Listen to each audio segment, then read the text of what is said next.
Halo Tribuners, Anda sedang menyaksikan live update Top 10 bersama saya, Agung Laksono. Selama beberapa menit ke depan, kami akan menyajikan 10 informasi menarik yang tengah menjadi sorotan. Kita jelang live update Top 10 selengkapnya. Kita ke berita pertama, Tribuners, kini terungkap peran 3 oknum TNI yang menjadi pelaku penabrakan dan pembuangan mayat sejoli di Nagrek beberapa waktu lalu. Kolonel P yang merupakan salah satu pelakunya ternyata sempat menolak usulan agar kedua korban dilarikan ke rumah sakit. Diketahui para pelaku penabrakan ketiganya merupakan anggota TNI Angkatan Darat. Mereka adalah Kolonel Infanteri P yang bertugas di Korem Gorontalo, Kodam Merdeka. Kedua, Kopral 2DA yang bertugas di Kodim Gunung Kidul, Kodam Diponegoro. Sementara yang ketiga adalah Kopral 1 AS merupakan anggota Kodim 0716 Demak, Jawa Tengah. Ketiga oknum anggota TNI itu rencananya hendak menuju daerah istimewa Yogyakarta. Namun naas ketika melewati kawasan Nagrek, Bandung, sebuah kecelakaan terjadi. Mobil yang ditumpanginya menabrak sejoli bernama Handi dan Salsabila. Saat itu, Koptu AS sempat menyarankan kepada Kolonel P untuk membawa kedua korban ke rumah sakit. Namun Kolonel P justru mengambil alih kemudi mobil dan kembali melanjutkan perjalanan menuju rumahnya yang berada di Yogyakarta. Sesampainya di daerah Cilacap sekira pukul 21 waktu Indonesia Barat, Kolonel P memberi perintah untuk membuang dua korban ke Sungai Serayu dari atas jembatan. Setelah membuang jasad kedua korban, mereka kembali melanjutkan perjalanan menuju ke Yogyakarta. Dua pelaku lainnya kemudian diminta oleh Kolonel P untuk merahasiakan aksi tersebut. Sehingga disimpulkan para pelaku sengaja membuang korban ke sungai dan berusaha untuk menutupinya. Kini kasus tersebut diambil alih oleh Pusat Polisi Militer Angkatan Darat atau Puspom AD. Komandan Puspom AD Lejen Chandra W. Sukoco menjelaskan ketiganya telah ditangkap dan sedang dalam pemeriksaan. Chandra menargetkan berkas perkara ketiga anggota TNI Angkatan Darat tersebut akan selesai dalam waktu 1 minggu ke depan. Pihaknya pun tengah mendalami motif ketiga tersangka tega membuang jasad sejoli tersebut, termasuk otak dari aksi tak berperi kemanusiaan itu. Ia menjelaskan tak akan pandang bulu dalam proses penegakan hukum. Terlebih, kasus ini sempat ditanggapi oleh Panglima TNI Jenderal Andika Perkasa. Andika bahkan meminta agar ketiganya dipecat dan dipenjara seumur hidup. Penyidik Pomdam sudah menerima pelimpahan perkara dari penyidik Polresta Bandung. Terkait hal tersebut, Pangdam 3 Siliwangi telah memerintahkan Danpom untuk melaksanakan penyidikan secara intensif dengan harapan bisa segera kita ketahui pelakunya. Memang kalau dilihat dari bukti permulaan dan petunjuk yang ada di TKP, diduga dari oknum TNI Angkatan Darat. Namun kita tetap harus menunggu hasil penyidikan yang dilakukan oleh Pomdam 3 Siliwangi. Demikian.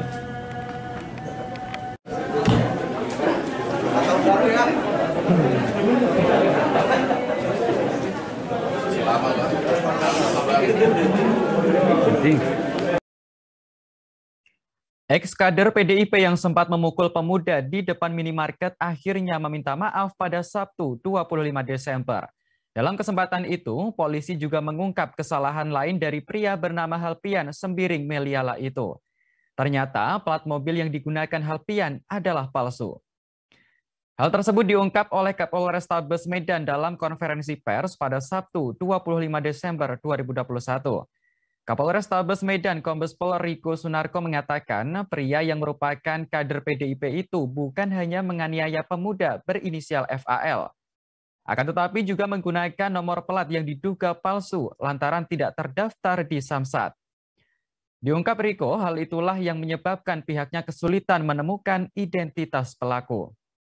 Diketahui saat terekam kamera CCTV menganiaya, pelaku terlihat menumpangi mobil Toyota Land Cruiser Prado BK955. Setelah diusut, ternyata nomor kendaraan itu adalah palsu. Halpian nekat melakukan pemalsuan nomor plat yang jelas-jelas dilarang oleh undang-undang. Kendati demikian, pihak kepolisian masih mendalami soal identitas mobil yang digunakan pelaku. Apakah ada kesalahan teknis dari pihak Samsat atau murni disengaja oleh pelaku? Halpian sendiri telah ditangkap di sebuah kafe di kawasan Jalan Karya Wisata, Kecamatan Medan Johor pada Jumat 24 Desember. Ia kemudian ditetapkan sebagai tersangka atas kasus pemukulan terhadap pemuda berinisial FAL. Ia dijerat pasal tentang perlindungan anak dengan ancaman hukuman paling singkat 3 tahun 6 bulan penjara dan denda paling banyak 72 juta rupiah. Namun Halpian tak ditahan dan hanya dikenakan wajib lapor seminggu sekali pada penyidik. Terkait keputusan itu, Kabid Humas Polda Sumatera Utara Kombes Pol Hedi Wahyudi menjelaskan alasan Halpian tak ditahan lantaran ancaman hukumannya di bawah 5 tahun. Adapun kasus ini berawal dari sebuah video viral yang menunjukkan Halpian memukul dan menendang seorang pemuda. Halpian terlebih dahulu menabrak sepeda motor pemuda itu dengan mobil miliknya. Tak berselang lama, FAL pun keluar minimarket dan terlihat menggerakkan tangan kirinya. Diduga ia memberitahu pada Halpian bahwa sepeda motornya terhalang oleh mobil. Namun Halpian yang turun dari mobil langsung menampar FAL hingga PC-nya terjatuh. Bahkan Halpian terus memukul FAL meski korban tak melawan. Bahwa si anak korban ini kata-katanya tidak sopan. Meskipun tidak sopan, tapi tetap tersangka ini salah karena menganiaya anak di bawah umur. Kelas berapa itu Bu ya? Kelas 3 SMA Bu ya? Kelas 3 SMA. Menteri Koordinator Bidang Maritim dan Investasi Luhut Binsar Panjaitan mengungkap ada 1 pasien COVID-19 yang tertular varian Omikron lolos dari pengawasan Rumah Sakit Wisma Atlet. Diketahui pasien tersebut kabur dari Wisma Atlet dengan alasan keluarga. Hal itu disampaikan Luhut dalam keterangan pers melalui kanal YouTube Sekretariat Presiden pada Senin 27 Desember. Menurut Luhut, lolosnya pasien tersebut terjadi lantaran mendapatkan dispensasi dengan alasan keluarga. Kendati demikian, Luhut tidak menyebutkan secara rinci identitas pasien yang dimaksud. Ia sangat menyayangkan adanya pasien yang mengajukan dispensasi sehingga tidak dikarantina dalam waktu penuh. Padahal menurutnya, strategi pemerintah melakukan lockdown di Rumah Sakit Wisma Atlet Jakarta untuk menekan penambahan kasus varian Omikron. Atas kejadian ini, pemerintah akan memperketat pemberian dispensasi karantina. Luhut menegaskan tidak boleh ada lagi permintaan dispensasi karantina tanpa adanya alasan yang kuat. Permintaan dispensasi dapat dikabulkan bila disertai dengan alasan yang kuat serta harus mengikuti berbagai prosedur yang berlaku. Sebagai informasi, pemerintah memberlakukan karantina bagi pelaku perjalanan internasional. Saat ini durasi karantina tetap 10 hingga 14 hari guna mencegah masuknya varian Omikron. Selain itu, pemerintah memperkuat testing dan juga tracing di Indonesia karena dalam beberapa hari terakhir melihat adanya kasus penurunan. Luhut mengatakan hal itu terjadi karena kasus COVID-19 di beberapa daerah sudah menurun bahkan tidak ada penambahan kasus baru. Sementara itu, Kementerian Kesehatan sebelumnya melaporkan hingga Senin 27 Desember, total kasus COVID-19 akibat penularan varian Omikron di Indonesia kini mencapai 46 kasus. Hampir seluruh kasus baru COVID-19 akibat penularan Omikron berasal dari pelaku perjalanan luar negeri. Jadi kita melihat sekarang begitu kita taruh semua di lockdown di Wisma Atlet, kelihatan tidak berkembang. Tapi masih kita tidak tahu apakah dari daerah lain ada yang masuk, yang lolos dari sini. Sebab kemarin ternyata ada 1 orang yang lolos dari situ karena pergi dengan keluarganya, dan ini kita harapkan tidak terjadi lagi. Jadi tidak ada permintaan-permintaan dispensasi yang tidak betul-betul ada alasan kuat. Dispensasi itu saya ulangi dapat diberikan dengan alasan kuat, misalnya dokter, kesehatan, ada hal-hal yang urgent lain. Selain itu, tapi itu ada prosedur yang harus diikutin juga. Selain itu dapat kami laporkan juga bahwa capaian vaksinasi umum dan lansia di Jawa dan Bali juga terus meningkat.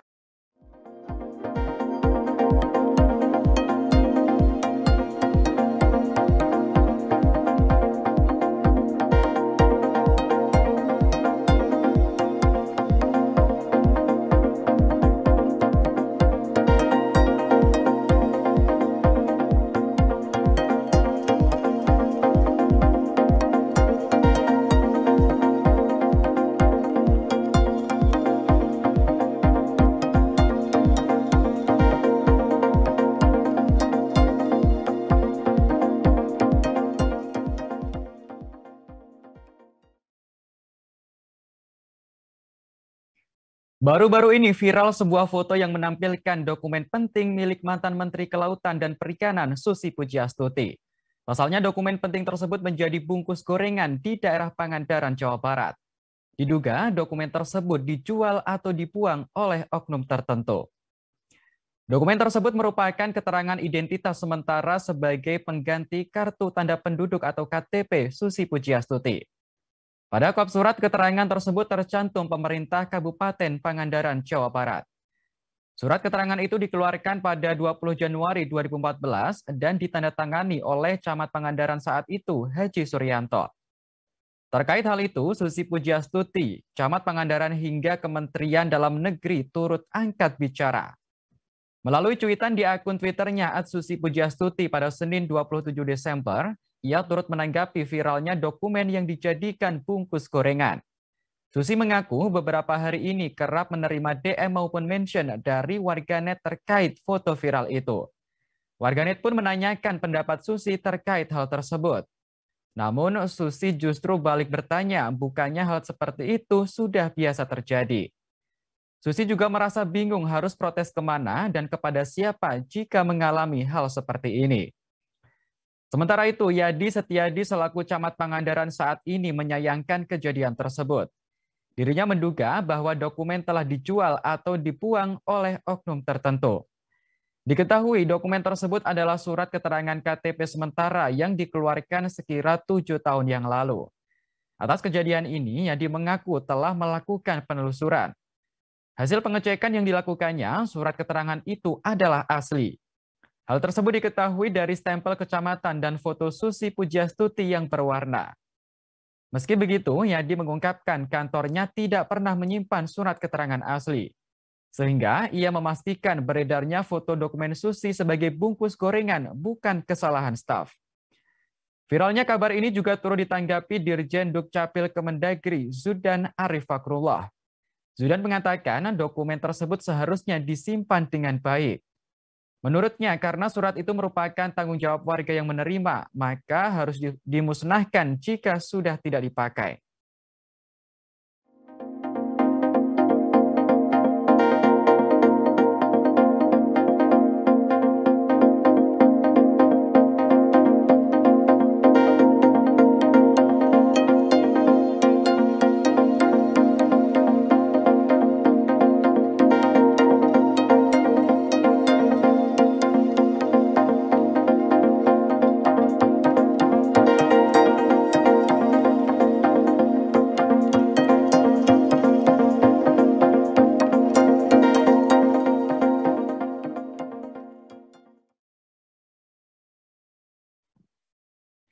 Pengacara kondang Sunan Kalijaga belum lama ini mengutarakan permohonan maaf melalui media sosialnya.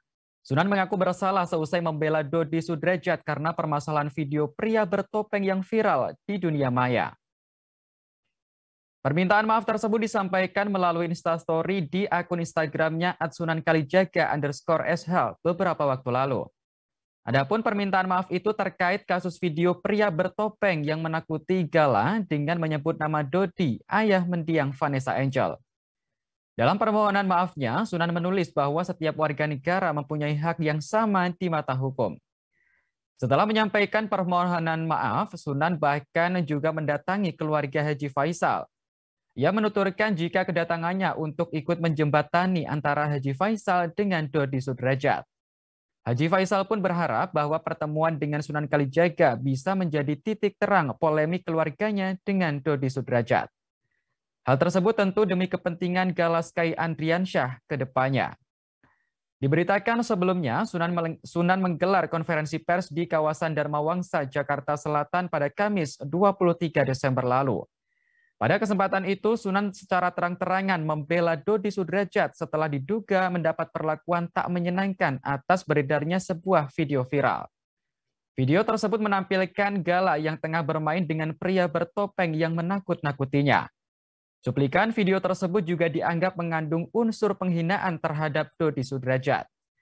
Seseorang di balik layar menyebut nama Dodi dengan tujuan menakut-nakuti sang bocah. Sunan lantas mengaku bersalah atas sikapnya setelah membela ayah kandung almarhum Vanessa Angel. Lantaran sosok pria bertopeng itu ternyata mendiang Bibi Ardiansyah, ayah kandung Gala Sky saat masih hidup. Setelah dilakukan penelusuran, ternyata audio dari cuplikan tersebut juga telah dimanipulasi oleh oknum tertentu.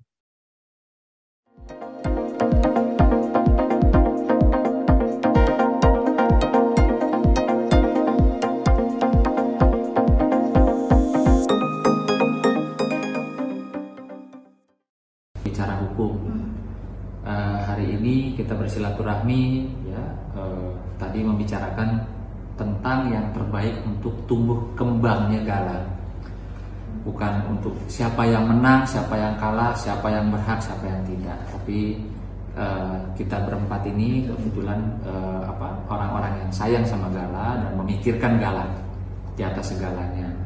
Nah, saya juga berterima kasih Pak Faisal memberikan kesempatan untuk silaturahmi ini, yang dimana ini murni kita hanya berbicara tentang Gala, dan syukur-syukur kami juga meminta doanya kepada masyarakat agar persoalan ini bisa selesai dengan baik tanpa harus ada yang merasa kalah atau menang atau dirugikan atau tidak.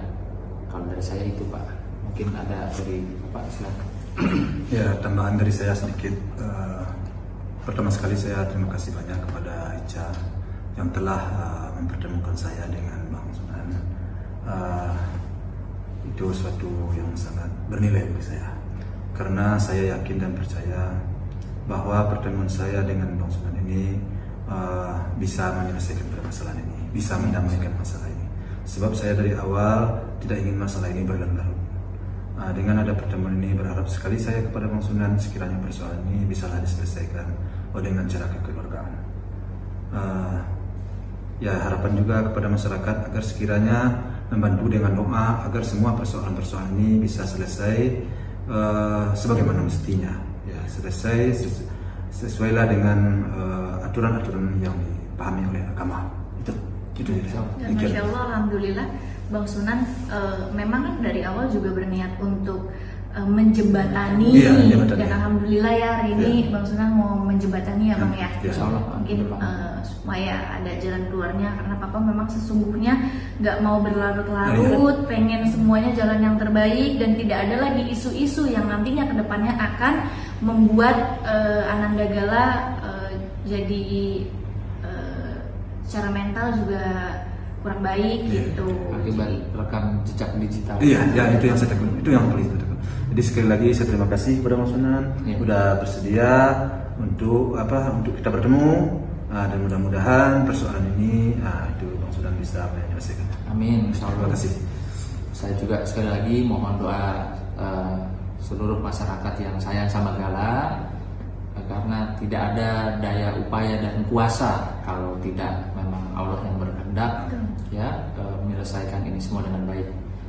Tentunya saya yakin juga para pihak yang terlibat dalam persoalan ini juga sayang dengan Gala dan ingin cepat selesai tanpa harus sekali lagi ada yang siapa menang siapa kalah gitu. Karena kalau bicara kepentingan anak, insya Allah itu di atas segalanya ya Pak ya.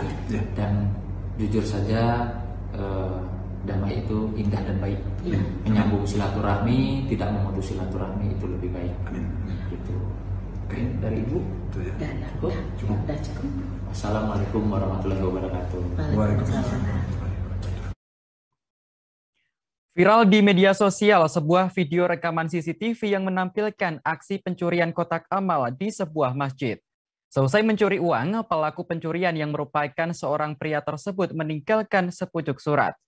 Dalam surat yang ditulis tangan itu, pelaku menulis terpaksa mencuri karena terdesak faktor ekonomi.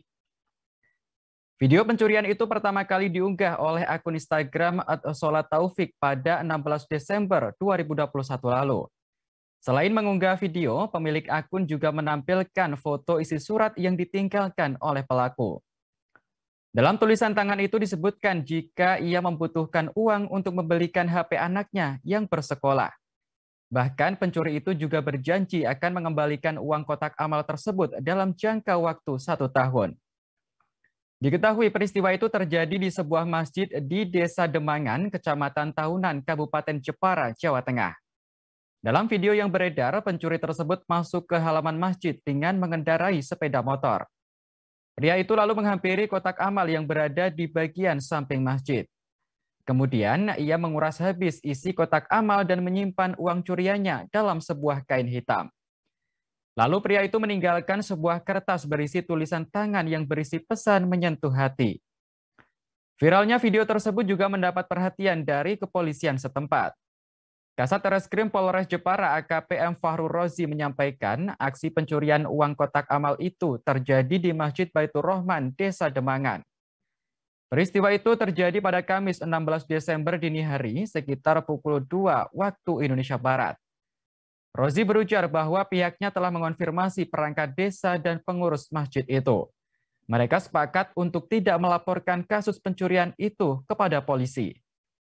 Adapun perkiraan jumlah uang yang dicuri dari kotak amal itu sebesar Rp150.000. Meski demikian, Satreskrim Polres Jepara akan berupaya untuk mendalami kasus pencurian kotak amal masjid tersebut.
Kabar duka datang dari dunia hiburan tanah air. Aktor sekaligus pelawak senior Abdul Aziz atau Jimmy Gideon meninggal dunia pada Minggu 26 Desember. Jimmy dikabarkan meninggal dunia seusai terjatuh di rumahnya. Kabar meninggalnya Jimmy diungkapkan oleh rekan pelawak Dery 4 Sekawan. Dery mengabarkan hal tersebut melalui Instagramnya @Dery 4 Sekawan Real pada Minggu 26 Desember. Ia mengunggah foto kabar duka yang dirilis oleh Persatuan Seniman Komedi Indonesia atau PASKI. Tertulis nama Jimmy Gideon atau Abdul Aziz yang meninggal pada Minggu 26 Desember 2021. Dalam postingannya tersebut, Dery merasa sangat kehilangan sosok Jimmy. Sebagai sahabatnya, Dery memanjatkan doa-doa terbaik untuk mendiang pelawak senior Jimmy Gideon.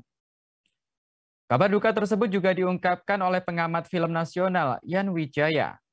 Lewat akun media sosialnya, Yan mengungkapkan kejadian sebelum Jimmy meninggal dunia. Yan menyebut bahwa Jimmy sempat terjatuh di rumahnya sebelum dikabarkan meninggal dunia.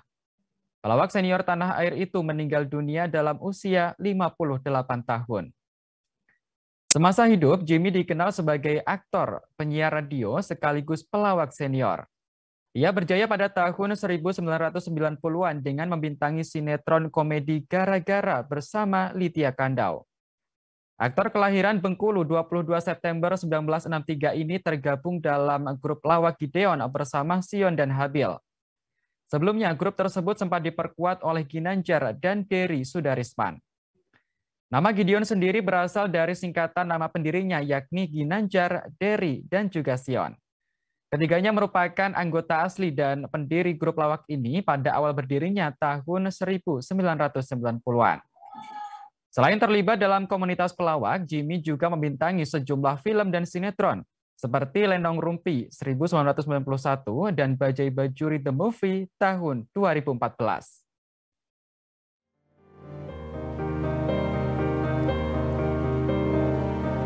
1 menit ya.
Kantor cabang JNE yang berada di kota Ternate, Maluku Utara hangus dilalap si jago merah pada Senin 27 Desember pagi. Kebakaran tersebut menghanguskan seluruh isi di lantai 1 kantor JNE tersebut. Termasuk paket yang akan dikirimkan kepada para pelanggan juga hangus terbakar. Inilah detik-detik si jago merah menghanguskan kantor JNE di kota Ternate, Maluku Utara. Api yang berkobar tinggi dengan cepat menghanguskan bangunan tersebut. Diketahui insiden kebakaran terjadi sekira pukul 6 lewat waktu Indonesia Tengah. Kebakaran menghanguskan hampir seluruh isi kantor perusahaan jasa pengiriman tersebut. Peralatan seperti komputer meja dan paket milik pelanggan juga ludes terbakar. Kabid Penanggulangan Kebakaran dan Dinas Pemadam Kebakaran Kota Ternate, Ramli Soleman mengungkapkan pihaknya langsung menerjunkan 4 unit mobil pemadam kebakaran. 1 unit mobil water cannon milik Polres Ternate juga dikerahkan ke lokasi kejadian. Ramli mengungkapkan petugas sempat terkendala dengan ruangan kantor yang terkunci sehingga menyulitkan proses pemadaman. Sementara itu, Kepala Cabang JNE Kota Ternate, Thomas Meru mengatakan barang milik pelanggan ikut hangus terbakar. Hanya sebagian paket pelanggan yang bisa diselamatkan dari insiden kebakaran itu. Terkait paket-paket yang hangus sebelum dikirim ke pelanggan, Thomas memastikan pihaknya akan bertanggung jawab. Pihak JNE akan mengganti rugi barang-barang pelanggan yang terbakar itu. Nantinya akan ada pendataan paket atau barang milik pelanggan sebelum melakukan ganti rugi. Saat disinggung soal penyebab kebakaran, Thomas belum mengetahui secara pasti apa penyebabnya. Pihaknya kini tengah berkoordinasi dengan pihak kepolisian untuk melakukan penyelidikan.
Beredar sebuah video yang menampilkan detik-detik seorang satpam tiba-tiba tersambar petir. Peristiwa itu terjadi di kawasan Cilincing, Jakarta Utara pada Senin 20 Desember lalu sekira pukul 18.15 waktu Indonesia Barat.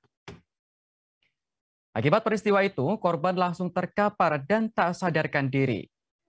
Video berdurasi 1 menit 10 detik itu diunggah oleh akun Instagram @warungjurnalis.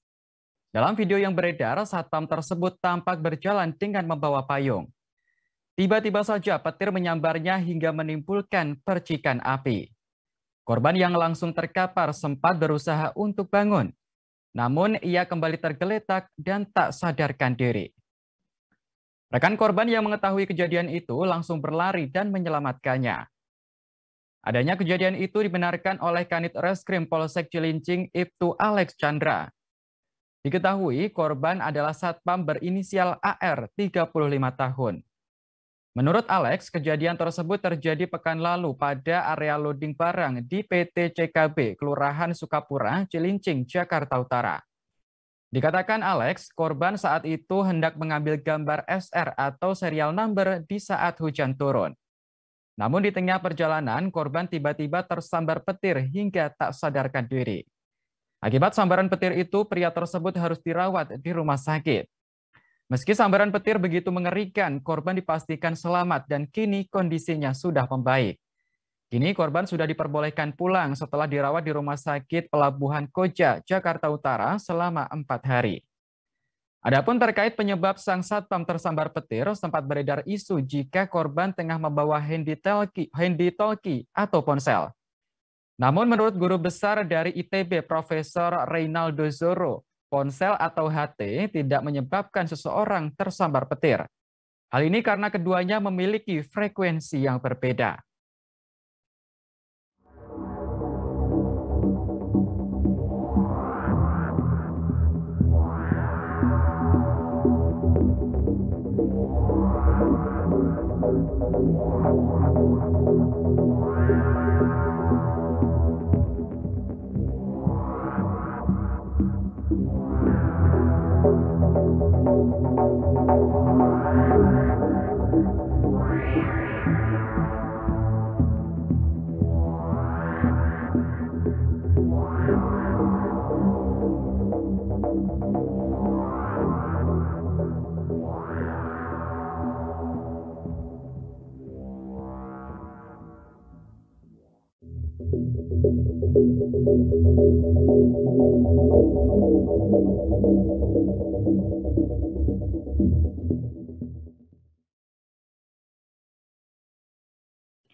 Viral di media sosial video yang menampilkan sebuah kios yang masih tetap utuh meski sebelumnya dilanda kebakaran.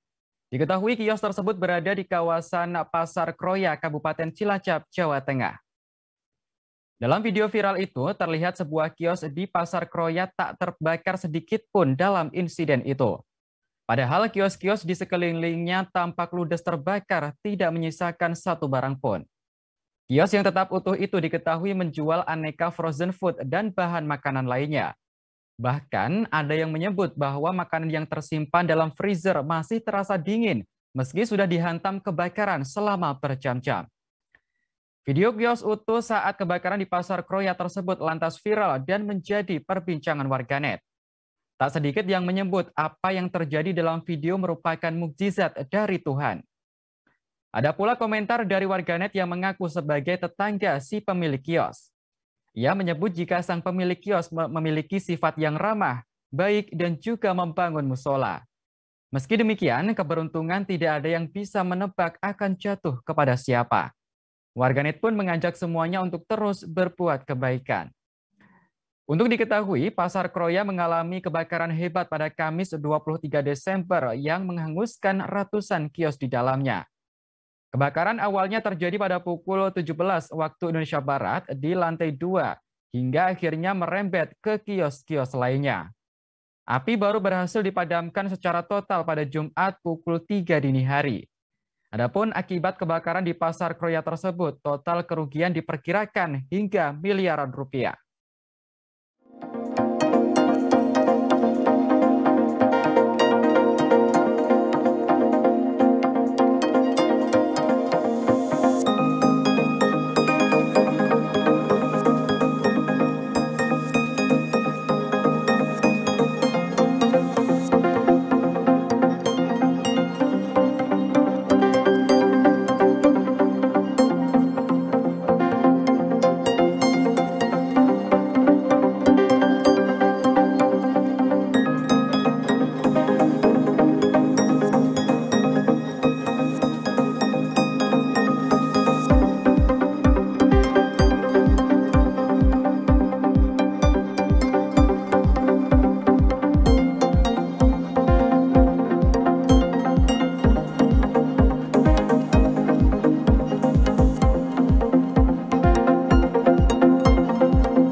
Baik Tribuners, informasi tadi sekaligus menutup jumpa kita dalam live update Top 10 kali ini.